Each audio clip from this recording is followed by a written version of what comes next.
Ada sebuah video di mana saya dikirim linknya menceritakan ramalan Jayabaya tentang keadaan dunia saat ini. Lalu dia menggabungkan sejarah 7 presiden belakangan di Indonesia yang ternyata berpola atau ada polanya. Pola sepertinya halnya di Amerika. Rakyat Amerika memilih yang sesuai dengan kebutuhan bangsa Amerika pada saat itu untuk mengantisipasi masa depan dan manfaat yang akan rakyat dapatkan ke depannya. Jadi kalau rakyat Amerika perlu keuntungan finansial alias rakyatnya mau kaya, maka Partai Republik lah yang terpilih menang. Karena Partai Republik cirinya menurunkan pajak dan menswastakan negara. Kalau Partai Demokrat yang terpilih, pajak naik namun fasilitas negara untuk rakyat jadi gratis dan lengkap seperti sarana kesehatan dan pendidikannya. Demikian juga 7 presiden Indonesia menjabat selama ini, maka semua bergaya sama, yaitu heavy on government atau berciri apa-apa pemerintah, ala Partai Demokratnya Amerika, ala sosialisnya Tiongkok. Sementara para kandidat yang akan bermain di 2024 saat ini semuanya berciri sama, berpola sama dengan 7 presiden yang telah berkuasa, apa-apa pemerintah. Hanya Bosman Sontoloyo yang punya konsep heavy on swasta atau menswastakan kegiatan membangun ekonomi terbesarnya dan menurunkan pajak konsepnya seperti Partai Republiknya Amerika. Untuk hal ini memang kembali ke masyarakat karena konsep menswastakan pemerintah belum pernah terjadi sebelumnya, atau mengikuti swasta terutama UKM dalam porsi besar lebih dari 80% ekonomi belum pernah terjadi sebelumnya dalam 7 pemerintahan yang telah berjalan. Selama ini memang tenaga kerja 96% diserap UKM, namun ekonomi UKM hanya 40% saja dari porsi ekonomi nasional. Sisanya adalah anggaran pemerintah dan oligarki. Sudah 7 presiden polanya ya seperti ini.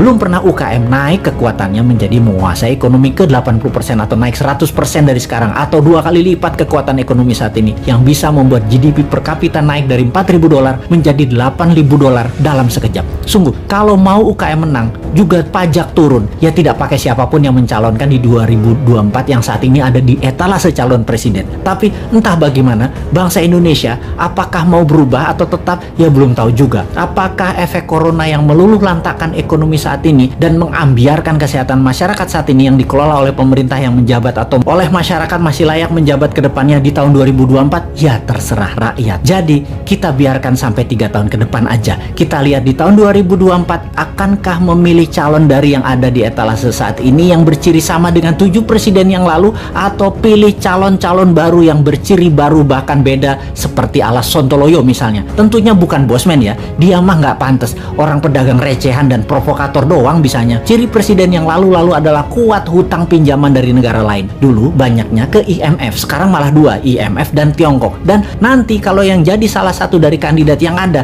rasanya sama, berhutang juga. Hanya konsep bernegara MMT yang berani cetak duit berbasis proyek anak negeri. Proyek ini berbasis UKM. Kalau UKM mau maju ya pilih model MMT. MMT itu pro swasta banget dan menurunkan pajak. Kalau lihat dari pajangan etalase, ya mereka kebanyakan memuja pilihannya tadi hanya orangnya, bukan konsep bernegaranya. Karena tidak satu pun punya konsep. Asli mereka yang mau jadi presiden saat ini punyanya satu, bagaimana jadi populer agar terpilih. Mek ngono tok ilmunya. Bener deh, bagaimana supaya Anda memilih mereka? Citra aja dibenerin, bukan konsep yang mereka jual. Kalau Bosman, citranya kan kampungan, provokator, komentarnya norak, kulitnya hitam. Jadi karena karakternya nggak bisa dijual, maka dia jual konsep. Itu pun norak. Mainstream ya tetap maunya ngutang asing. Yang anti hutang asing kecil banget, yang mendukung UKM malah nggak ada. Akhirnya UKM-nya senang ngutang juga kalau cari duit. Kapan berubahnya bangsa ini? Begitu kuat doktrin minjem itu di kepala semua pejabat sampai UKM-nya pun tidak ada alternatif lain. Kembali ke video yang linknya saya dapat dan saya nonton, ternyata Satrio Piningit atau kesatria yang dipingit itu keluar ketika ada goro-goro atau malapetaka dahsyat menghancurkan negara dan dunia. Saat ini virus corona dianggap goro-goro. Lalu ketika goro-goro terjadi, ada kesatria yang suaranya saja muncul, wajahnya dan penampilannya dipingit tidak muncul, yaitu Bosman. Jadi kesatria yang dipingit tadi adalah kesatria yang terus-menerus memberikan arahan, solusi, dan sosoknya dipingit, diumpetin, yang penting pesannya tercapai. Lalu pola kepemimpinan nasional yang lengkap menjabat. Pak Karno itu Majapahit atau Jawa Timuran, Pak Harto itu Jawa Tengah atau Mataraman, Pak SBY itu Majapahit, Pak Jokowi itu Mataraman, dan Bosman itu Jawa Timuran Majapahit. Begitu pola penggantinya seharusnya. Abis Mataram ya Majapahit. Dan sekali lagi sahabat, kedua informasi terakhir itu lebih ngaco lagi sahabat dari MMT-nya Bosman dan pro swastanya Bosman. Wis, sekarang kita semua sing sehat, selamat, tinggikan imunitas dengan banyak guyon-guyon segar. Jangan urusi Bosman. Bosman memang jancuk.